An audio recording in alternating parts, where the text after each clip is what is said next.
Donc pour commencer cette série, je vais vous parler de mon premier stage d'internat, premier stage que j'ai réalisé au réseau Sentinelle. Donc le réseau Sentinelle, c'est un réseau de veille sanitaire, de surveillance, et donc qui est constitué d'un ensemble de médecins généralistes volontaires qui, chaque jour ou chaque semaine, vont faire remonter le nombre de cas qu'ils ont vus de différentes maladies. Donc par exemple, ça peut être le nombre de grippe, le nombre de rougeole, etc.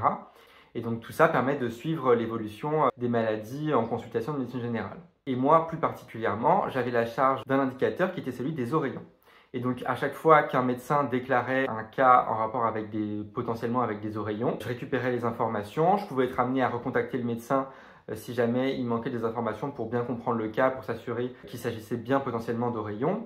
Et puis, on avait également les résultats des analyses biologiques, notamment l'analyse virologique, pour savoir si le virus était présent ou pas. Et donc, ça permet de suivre si le virus est présent, s'il y a des foyers épidémiques, s'il y a une augmentation ou pas de la maladie. Donc, en plus de cette activité un petit peu de routine, j'avais aussi une activité plus spécifique, une étude ponctuelle autour des punaises de lit.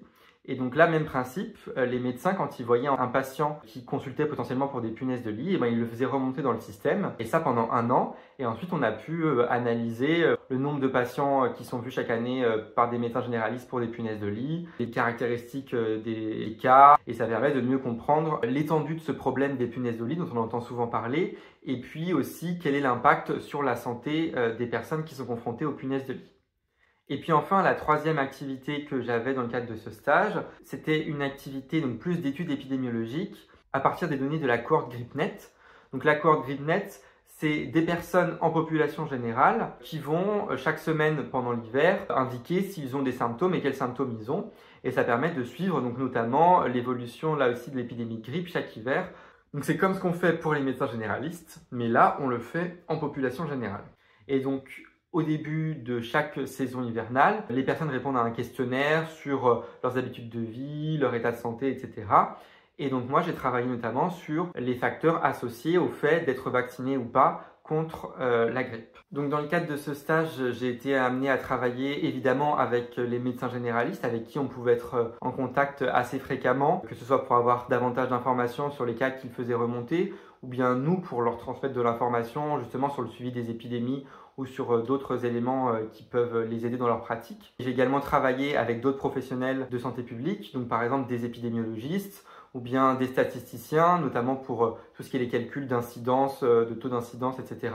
Et donc ça a été l'occasion pour moi d'apprendre à utiliser R, qui est donc un langage de programmation très fréquemment utilisé justement pour faire des analyses statistiques. J'ai également participé à valoriser les différents résultats qui ont été produits soit par la surveillance continue, soit dans le cadre des études plus ponctuelles. Donc ces résultats, soit par des rapports que produit le réseau Sentinelle de manière régulière, soit à travers des articles scientifiques publiés dans des revues. Donc ce stage, ça a été l'occasion pour moi de découvrir le monde de la santé publique, d'apprendre à réfléchir à une autre échelle, à envisager les problèmes non plus individu par individu, mais vraiment à l'échelle de la population. Et puis aussi à apprendre à utiliser des outils, des méthodes et disciplines qu'on a moins l'habitude d'utiliser en médecine quand on est clinicien. Et donc à manipuler ces outils pour pouvoir produire des résultats et mieux comprendre l'état de santé de la population.